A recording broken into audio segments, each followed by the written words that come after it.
Hey, we're Saints. Father Chris here. Welcome to our Crucifixional live stream. Glad to have you beautiful people with us on Tuesday. We are kicking it over here, rocking it over here, I should say, in our hometown of Arizona. Hope you guys are well, too. I want to tell you something funny about Arizona.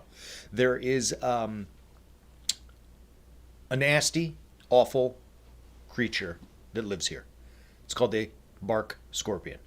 And they're scorpion, and they're awful, and they're just all should be burned with fire.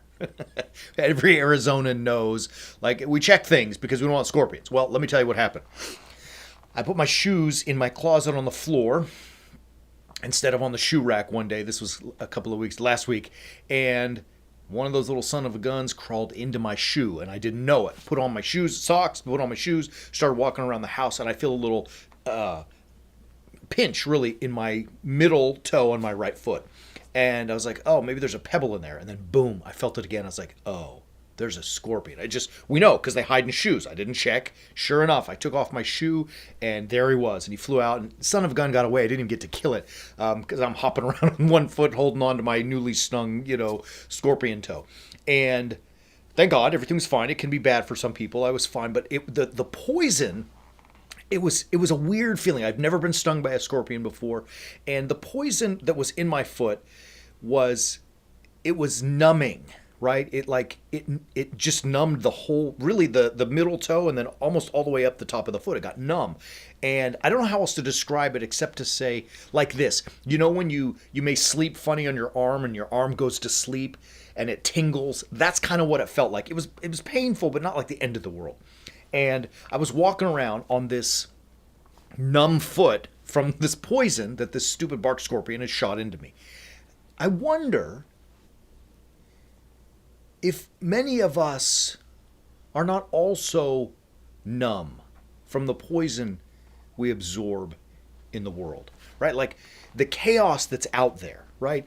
I mean, the world is a chaotic place. No one can say any different. As we talk to people more and more, we ask them, like, what are the things we're trying to avoid most in life? Most often we hear the word chaos or chaotic because it's insane out there. And we're drinking that insanity, right? So I mean, I'm asking the question, do you drink that insanity? Sometimes I've participated in it, and I've become numb and maybe even comfortably numb because it's easier to drink that poisonous Kool-Aid and just go numb and get lost on the scrolling feeds that we get lost on, than to actually step up and do something of value, do something with purpose, something very difficult sometimes, something very hard to do, but things that produce fruit. Like it's easier to be comfortably numb than to be a warrior out there fighting and grinding, right? And I mean, look, I'm sure you've experienced that. I know I experience it. There are some days where I drink that Kool-Aid, the whole glass, and I stay comfortably numb with the poison that the world is spewing. But I've discovered that the more I do that, the worse I feel, right? Like, I don't want that. I want to be someone who produces and offers value to help people. I want to sacrifice a little bit of my own needs and desires to help other people, step forward or step up and make advancements in their own lives. Much the way a father does his child. He wants the kid to grow and become an amazing man or woman himself. This is something I think we all crave. But in order for us to do that, we've got to really put the Kool-Aid cups down, the worldly scorpion poison, right? The Kool-Aid of the worldly scorpion poison, put it aside. Right? We can't be consumed with that stuff because it's simply a number, making the mind numb. Right? Instead, we've got to turn our focus, I'm going to say here, to two things. One, and that is the study of Holy Scripture.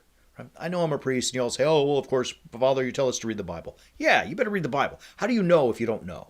Right? Like you've got to read, you've got to learn so that you can know and understand God's commandments. It needs to be something, at least that you dedicate at least 10 minutes of your day to. I mean, there are a gazillion minutes in the day, I don't even know the math, but 24 hours, right? And 60 minutes a pop.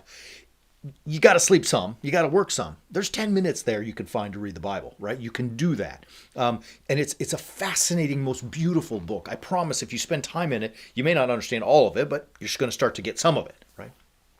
The second thing is, when you turn your focus towards Scripture, you now have an ability or you have some space, some freedom from that poison in the world that's making you numb to say, I'm going to ask myself this question. What can I do to make an impact in the world, right? What can I do to be positive? And I promise you, if you are steeped in Scripture and your desire is to make that positive impact in the world, you can do it. And we can help you do so when you visit warriorsaints.org. I encourage you, visit us, get on the way of the Warrior Saint with us. It's life-changing. It helps us become the man or woman that we want to be. Love you, beautiful people. We'll be back tomorrow. As always, keep walking on the way of the Warrior Saint.